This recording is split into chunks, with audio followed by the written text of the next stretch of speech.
Të gjithëve, po filloj me ciklin e ligjëratave nga lënda zgjedhore Citologji Submikroskopike nga Katedra e Histologjisë me Embriologji të Fakultetit të Mjekësisë, Universiteti i Prishtinës. Këto ligjërata do të jenë në formatin AudioBook dhe do të bazohen në dispensën e përgatitur në vitin 2010 nga profesoreshat Drita Belegu dhe Ruke Beqiraj.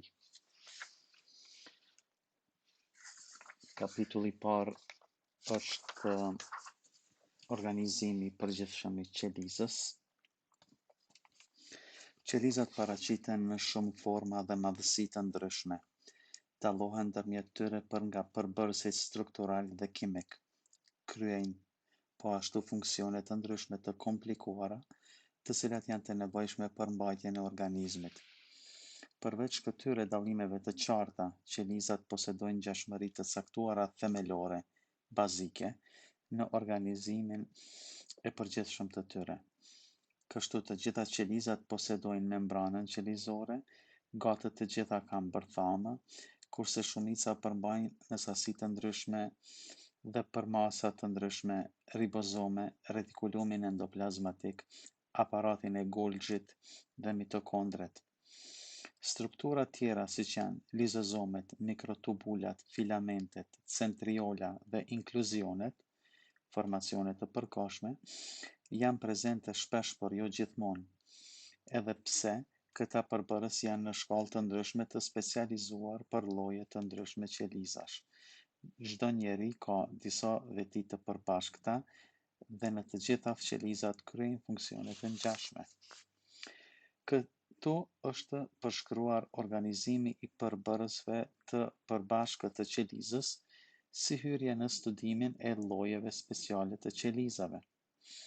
Qeliza është e mbështjellur me membranën kufitare, plazmalema ose plazma membrana, e cila ka përmasa rreth 100 angstrom. Me zmadhime të fuqishme të mëdha, kjo membranë duket si me qenë e përbërë nga dy shtresa të dendura, të ndara me një shtresë të shëndritshme.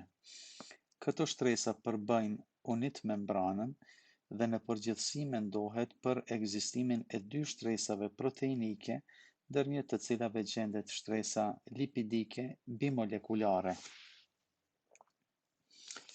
Sipërfaqet qelizore në raport me funksionin siç është absorbimi, thithja, sekretimi, transporti i lëngjeve dhe adhezioni tregojnë veçori të ndryshme. Mikrovilet, rrezhdet e imta, janë zgjatime të holla të cilat gjenden në qelizat që funksioni kryesor i tyre është absorbimi. Ato për nga numri mund të janë të shumta. Në disa qeliza janë mjaft të dendura dhe të ngjeshura. Qelizat epiteliale nëzore në tubin proksimal kontort në veshka. Por të një numër i madh i qelizave tjera, ato janë të shpërndara nëpër sipërfaqe dhe janë të ndryshme për nga gjatësia. Mikrovilet qartë e rrisin sipërfaqen absorbuese të qelizës. Në polin e kundërt të qelizës bëhet rritja e sipërfaqes me ndihmën e thellimeve ose zgjatimeve të sipërfaqes bazale. Thellimet ose invagjinimet bazale në përgjithësi gjenden të qelizat të cilat aktivisht transportojnë lëngjet dhe ionet, për shembull qelizat e shëndritshme të gjendrave të djersës, qelizat e tubuleve sekretore, gjendrat e pështymës, tubuli kontort i veshkave, qeliza epiteliale të corpus ciliare, qeliza marginale e stria vascularis, qeliza e errët e criste ampullaris. Bartja e lëngjeve, albuminave dhe substancave tjera bëhet me vezikulat pinocitoze, të cilat formohen si invaginacione të vogla të sipërfaqes qelizore dhe pastaj shkëputen që të vendosen ose të qëndrojnë lirisht në citoplazmë.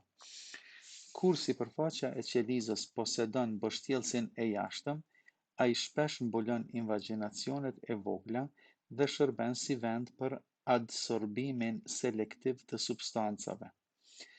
Disa vezikula posedojnë disa kreshta të vendosura radialisht, të cilat shtrihen nga fleta e jashtme e unit membranës. Këto vezikula njihen me emrin vezikula të mbështjella ose coated vesicles. Por kur ato bashkohen me sipërfaqen qelizore, mendohet se janë në lidhje me marrjen selektive të substancave, veçanërisht albuminave. Pasi që këto vezikula shkëputen nga sipërfaqe, bashkohen në vakuola të mëdha ose granula. Vezikulat mbështjellëse, klapa coated vesicles, të ngjashme, shpesh gjenden në zonën e golgjit dhe veprojnë në bartjen e enzimeve litike deri te lizozomet. Përgjatë skajeve laterale dhe apikale të qelizave, formohen lidhjet intercelulare, të cilat përbëjnë një këllëf të pandërprerë ose mbulesë epiteli. Lidhja intercelulare ndërtohet prej lidhjeve të forta apikale ose tight junction ose zonula occludens prej zonës së mesme ose zonula adherens, klapa ZA, dhe desmozoma ose macula adherens. Lidhjet të cilat gjenden ndërmjet tipeve qelizore janë shpesh variacione të një ose më shumë komponenteve të kësaj lidhje intercelulare themelore, tre pjesëshe. Tip tjetër i lidhjeve është edhe lidhja e hapur ose lidhja e ngushtë, ose ndryshe gap junction. Këtu plazma membranat fqinje janë të pëthitura ngushtë, por janë të ndara me një hapësirë intercelulare të hollë ose të ngushtë, prej 20 deri 30 angstrom. Me plazma membranën mund të ngjiten substancat ose krijesat ose formacionet, siç janë mbështjellësi i jashtëm nga krijesat fijore dhe membrana bazale ose lamina bazale. Kjo e fundit është mbështjellës i trashë që përmban krijesa fijore dhe është paralele me plazma membranën bazale të qelizës, por nga ajo është e ndarë me hapësirë të shëndetshme. Qelizat gjithashtu tregojnë aftësinë për lëvizjen e sipërfaqeve të tyre në formë të qepallave ose ciljeve ose flagellave, respektivisht qeliza e nuhatjes olfaktore, qeliza me qepalla ose cilje të epitelit respirator, spermatidet, spermatozoidi, qeliza me qepalla ose cilje e ductus efferens, qelizat me cilje të sistemit reproduktiv femëror, qeliza ependimale, cili është i kufizuar me plazma membranën dhe përmban 9 palë periferike të fibrileve të zbrazda dhe palën qendrore të fibrileve. Fibrilet përfundojnë në trupëzën bazale, e cila është e vendosur në citoplazmë direkt nën sipërfaqen qelizore. Nga trupëza bazale shtrihet në citoplazmë rrënjeza e vijëzuar që ndërtohet nga filamentet e holla.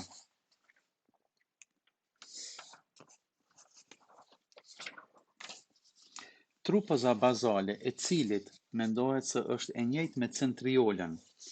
Në qelizat ku centriolat janë të vendosura afër sipërfaqes qelizore, qifti i centrioleve ose diplosoma zakonisht gjenden afër bërthamës dhe janë të rrethuara pjesërisht me aparatin e golgjit. Centriolat janë të vendosura njëra me tjetrën nën kënd të drejtë dhe ndërtohen nga 9 tubula ose fibrile të zbrazëta boshe trethish. Disa centriola posedojnë përcjellës të vegjël ose satelit centriolar, nga të cilët në formë radiale në citoplazmë dalin mikrotubulat. Centriolat mund të dyfishohen dhe përveç që marrin pjesë në krijimin e ciljeve, mund të shërbejnë edhe në formimin e mikrotubulave. Bërthama është pjesa më e madhe dhe më e shprehur e qelizës. Vetëm një numër i vogël i qelizave nuk kanë bërthamë, si eritrociti, trombociti, qelizat epiteliale të shtresës korneale të epidermës, qelizat epiteliale të thjerëzës dhe qelizat të cilat janë në stadiet të fundit të diferencimit. Bërthama është e kufizuar me mbështjellësin bërthamor, i cili është i ndërtuar nga dy membrana paralele që bëjnë ose formojnë hapësirën perinukleare. Membrana e jashtme që është e kthyer ka citoplazma bartë në vehte ribozome dhe vende vazhdon në cisternat e retikulumit endoplazmatik granular. Mbështjellësi bërthamor vende është i vrimosur me vrima të rëmbullakta që quhen pore bërthamore. Membrana bërthamore e brendshme dhe jashtme vazhdojnë njëra me tjetrën rreth tehut të poreve. Konsiderohet se poret janë të mbuluara me një diafragmë të hollë ose pëlhur. Bërthama përmban kromatin dhe bërthamëzën ose nukleolën, të cilat vendosen në matriksin bërthamor ose plazmën bërthamore. Kromatina është krijesë kromozomale e bërthamës dhe përbëhet nga acidi dezoksiribonukleinik ose ADN, i kombinuar me histonet dhe albuminat tjera. Ajo ekziston në një formë lartë të kondenzuar që quhet heterokromatin, ose në formë më pak të dendur ose të shpërndarë, respektivisht eukromatin. Heterokromatina është e bollshme në qelizat që janë relativisht metabolikisht inerte, siç është eritroblasti ortokromafin, spermatozoidi, ndërsa eukromatina është aktive në sintezën e acidit ribonukleinik informativ, klapa mesazher, klapën, dhe mbysundon në qelizat aktive metabolike ose sintetike, siç është eritroblasti bazofil, spermatociti, neuroni. Bërthamëza ose nukleoli është trupës e rrumbullakët e cila merr pjesë në krijimin e ARN-it ribozomal. Ajo zakonisht ndërtohet nga pjesa ose formacioni i rrumbullakët me granula të imta, pars amorfa, dhe nga nukleolonema. Nukleolonema është e ndërtuar nga krijesat fijore të cilat munden me qenë ose kompakte ose të përbërë nga shiritëzat e trasha të cilat anastomozohen. Granulat e dendura për nga pamja përgjajnë në ribozomet e citoplazmës janë të zhytura në këto krijesa filamentoze. Bërthamëza është më e shprehur në qelizat të cilat ndahen ose në qelizat e padiferencuara, siç është hemocitoblasti apo spermatociti, oociti dhe qelizat embrionale. Dhe në qelizat të cilat janë aktive në sintezën e albuminave, siç është eritroblasti bazofil, qeliza acinoze e pankreasit, qeliza epiteliale e endometriumit. Këto struktura dhe organelet qelizore vendosen në matriksin e citoplazmës ose hialoplazmën. Edhe pse kryesisht hialoplazma duket pa strukturë, kur shiqohet me mikroskop elektronik, hialoplazma është pjesë përbërëse me rëndësi e qelizës, e cila përmban ujë, jone, enzime të tretura dhe proteina. Dallimi në densë i hialoplazmës në qeliza të ndryshme flet në favor të specializimit funksional të matriksit. Ribozomet janë grinca të vogla të proteinave ribonukleinike me diametër rreth 150 angstrom. Me zmadhim të rritur duken se janë të ndërtuara nga dy pjesë, njëra pjesë më e vogël dhe pjesa tjetër më e madhe. Ribozomet gjenden të lira dhe të veçuara në hialoplazmë ose të vendosura në grupe të njohura si poliribozome. Poliribozomet janë të përbëra nga ribozomet individuale, të cilat janë të bashkuara me një shirit ose fije të hollë të ARN-it informativ, dhe shpesh paraqiten në formë spirale, rozetash ose të rrathëve. Ribozomet e lira janë më të shpeshta në qelizat e padiferencuara, siç është hemocitoblasti, limfociti, spermatociti, qelizat embrionale të blastocisti e të tjera. Dhe në qelizat që sintetizojnë proteina, të cilat mbesin brenda qelizës për nevojat endogjene, siç është eritroblasti dhe stratum germinativum. Retikulumi endoplazmatik granular është i formuar nga qeset membranore ose cisternat, të cilat i bartin ribozomet në sipërfaqen e jashtme të tyre. Në disa qeliza, këto cisterna janë të shtypura dhe janë të vendosura paralel, duke zënë ose duke përfshirë një pjesë të madhe të citoplazmës, veçanërisht në pjesët bazale të qelizës.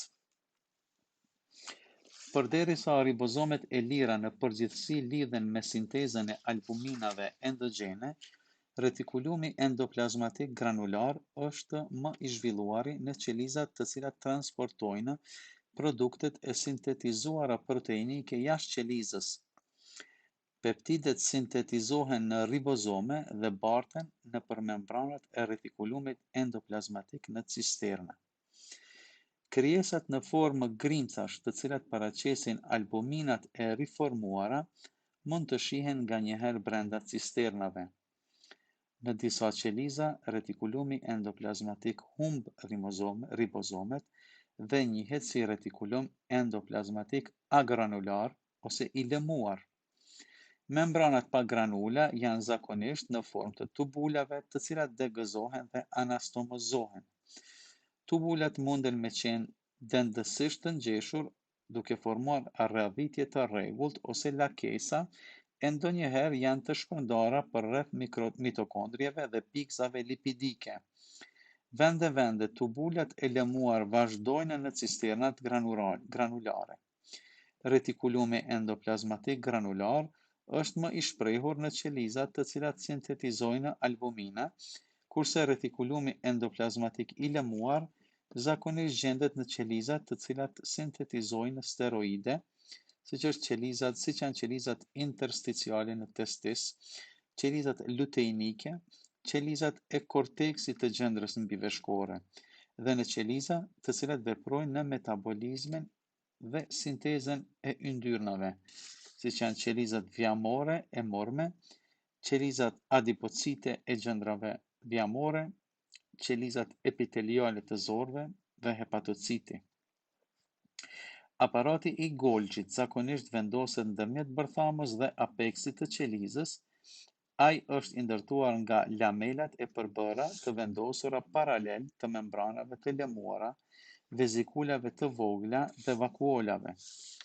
Vezikulat janë të grupuara në skajet e lamelave dhe përgjatë sipërfaqes konvekse ose të jashtme të aparatit të Golgjit. Vakuolat janë të mëdha dhe shpesh radhiten përgjatë sipërfaqes konkave ose të brendshme të aparatit të Golgjit. Të dyja vezikulat dhe vakuolat nganjëherë nisen ose vazhdojnë në skajet e lamelave. Aparati i Golgjit është vend i paketimit dhe koncentrimit të mëtejshëm të proteineve të sintetizuara më parë në retikulumin endoplazmatik granular. Albuminat arrijnë në zonën e Golgjit në formë të vezikulave të vogla, të cilat shkëputen nga lamelat granulare që vendosen afër zonës së Golgjit. Me fuzionin e vezikulave me vakuolat të cilat kryejnë kondenzimin, koncentrohet produkti i sintezës.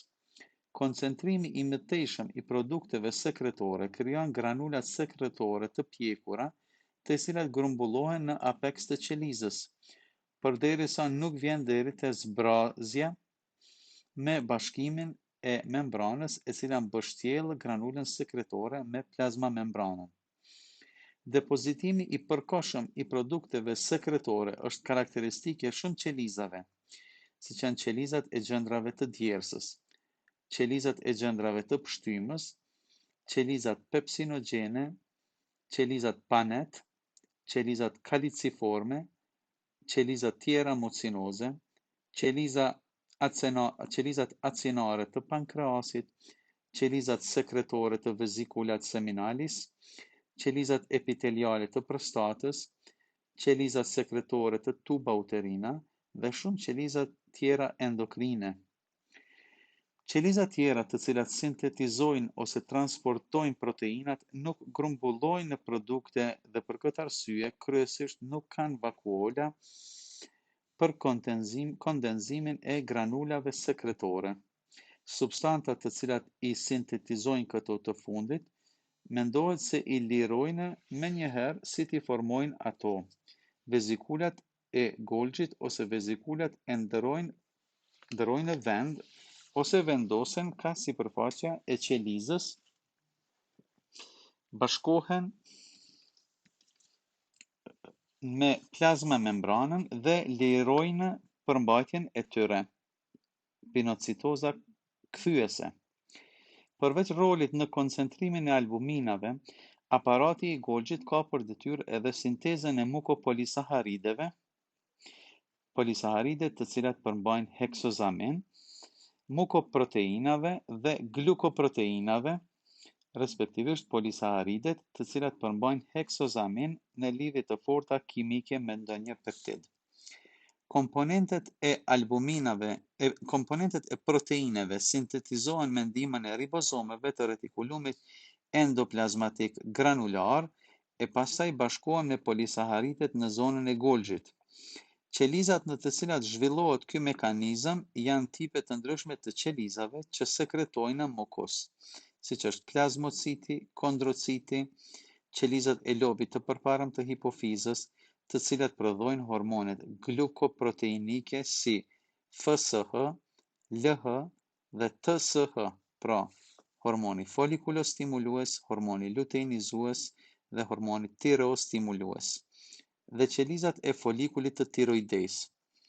Sulfimi i mukopolisaharideve po ashtu ndodh në kompleksin e Golgjit. Mitokondret varirojnë për nga forma prej atyre të rrumbullakta deri te ato si shkopinje të zgjatur. Ato janë të mbështjella me dy membrana, prej membranës së jashtme të kontinuar dhe membranës së brendshme mitokondriale.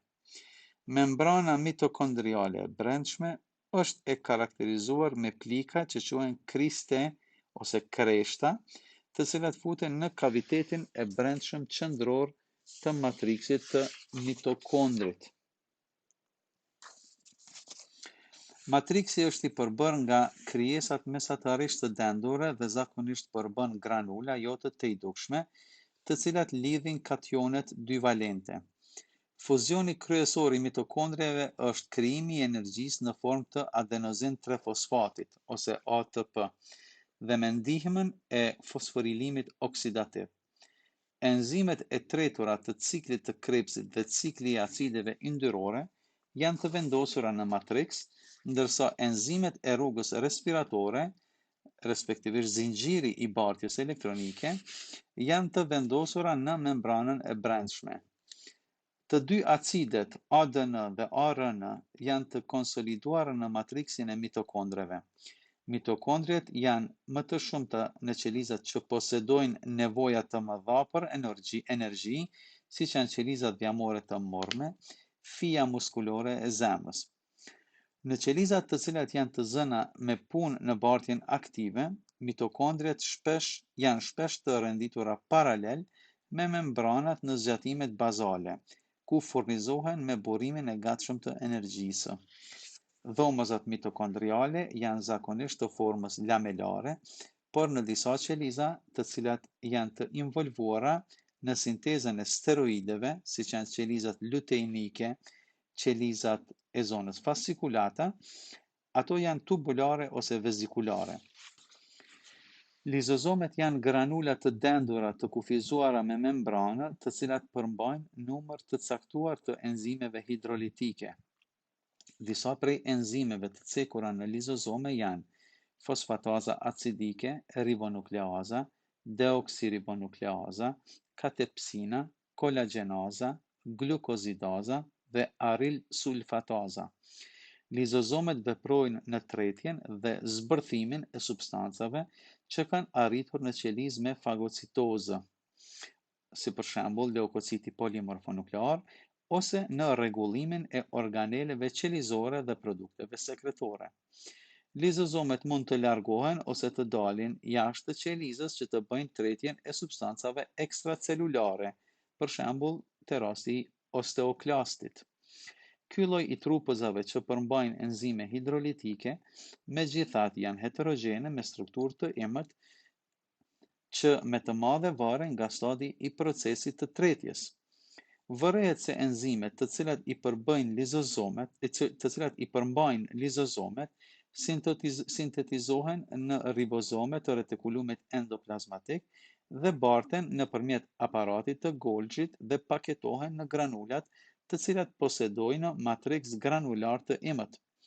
Këto janë formacione të cilat zakonisht quhen lizozome ose shpesh trupëza të dendur ose dense bodies. Vezikulet e Golgjit shpesh ndërrohen, të cilat përmbajnë enzime, mund të adaptohen me lizozomet ose të duken si agregate të kufizuara me membrana, që quhen trupsa multivezikular. Qeliza pranon krijesat ose substancat në formë grimcash në vakuolat fagocituese. Lizozomet bashkohen me këto vakuola dhe formojnë vakuola tretëse, në të cilat vjen deri te zhdukja e substancave të marra. Organelet qelizore gjithashtu treten në vakuolat autofagiale, me të cilat gjithashtu bashkohen edhe lizozomet. Produkti i fundit i këtij procesi është trupëza e mbetur ose residual body, e cila përmban pjesë ose mbeturina të patretura. Trupëzat reziduale shpesh paraqiten si granula të pigmentit lipofuscin, të cilat me vite grumbullohen në disa qeliza, për shembull qelizat e zona reticularis të korteksit të gjendrës suprarenale, ose te neuroni, ose te hepatociti. Mikrotubulat janë cilindra të drejtë dhe të zbrazët me përmasa rreth 200 angstrom. Muri i tyre ndërtohet nga 13 njësi të vogla filamentoze. Ato janë posaçërisht të zakonshme në qelizat me zgjatime asimetrike, për shembull te qelizat olfaktore, qeliza epiteliale, glomerulare, spermatidi, qeliza nervore dhe zgjatimet e saj, qelizat epiteliale të thjerrës, qelizat mbështetëse, dhe mendohet se kanë rol në mbajtjen e formës së qelizës, për shembull te eritroblasti dhe trombociti. Mikrotubulat janë gjithashtu në lidhje me rrymimin e citoplazmës dhe ndërmjetësimin në lëvizjen e vezikulave dhe grimcave tjera. Te qelizat në ndarje, ato formojnë boshtin mitotik dhe janë përgjegjëse për lëvizjen e kromozomeve. Ato janë të zakonshme në regionin e centrosferës qelizore, ku në satelitët e centriolave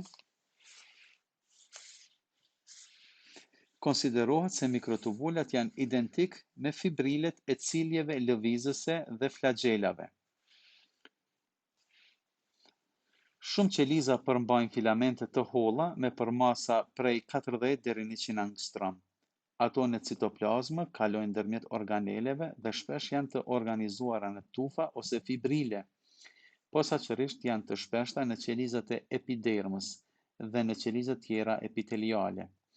Shpesh janë të ngjitura me zonula adherens dhe makula adherens të lidhjeve intercelulare, kurse në apeksin e qelizave formojnë pleksusin terminal ose terminal web, prej të cilit organele tjera kryesisht janë të larguara. Në qelizat nervore, ato shtrihen dhe vazhdojnë në zgjatime si neurofilamente, kurse disa astrocite janë posaçërisht të pasura me filamente.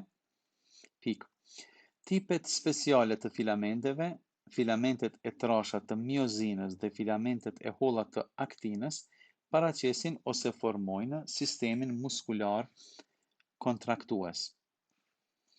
Inkluzionet mendohen si forma inaktive të grumbullimit të produkteve sekretore ose metabolitëve, për dallim nga organelet të cilat janë aktive në metabolizmin e qelizës. Edhe pse shpesh me vështirësi dallohen organelet dhe inkluzionet, Shembuj nga këto të fundit janë granulat sekretore, pikzat lipidike, granulat e glikogjenit, granulat e pigmenteve dhe kristalet. Yndyra zakonisht grumbullohet në formë të pikëzave të rrumbullakta të mëdha. Shih gjithashtu qelizën adipocite të bardhë, fije muskulore të kuqe, qelizat intersticiale, qelizat luteinike, qelizat e korteksit të gjendrës suprarenale. Glikogjeni lajmërohet si granula të dendura rreth 300 angstrom në diametër. Shih gjithashtu hepatocitin dhe qelizat deciduale. Këto granula munden me qenë të shpërndara, partikulat ose grimcat B, ose të grupuara në rozeta, grimcat ose partikulat alfa. Qelizat në organizëm dallohen për nga lloji, numri dhe organizimi i organeleve kryesore dhe inkluzionet. Strukturat lartë të specializuara siç janë lamelat unazore, citozomet, trupëzat e vegjël, mikrotrupëzat, microbodies, mielina, stereociliet, fijet e ndjesisë, mklapa olfaktore dhe cisternat nën sipërfaqe janë modifikime të organeleve të thjeshta dhe do të përshkruan kur ato do t'i hasim në qeliza të veçanta. Dallimet karakteristike në specializimin dhe mënyrën e organizimit janë bazë për njohjen e llojeve të qelizave në figurat të cilat do të pasojnë më vonë. Pastaj, dallimet në funksionin të cilën qelizat e kryejnë në përgjithësi janë të caktuara me një numër relativ dhe shpërndarjen e pjesëve përbërëse të zakonshme, si dhe me shkallëzimin e strukturës së tyre dhe specificitetit enzimatik. Ju falenderit për vëmendjen. Ky ishte kapitulli i parë Organizimi i përgjithshëm i qelizës nga lënda Citologji submikroskopike. Në kapitullin e dytë vazhdojmë me gjakun, palcën kockore dhe indjen limfoid. Ju falenderit për vëmendje.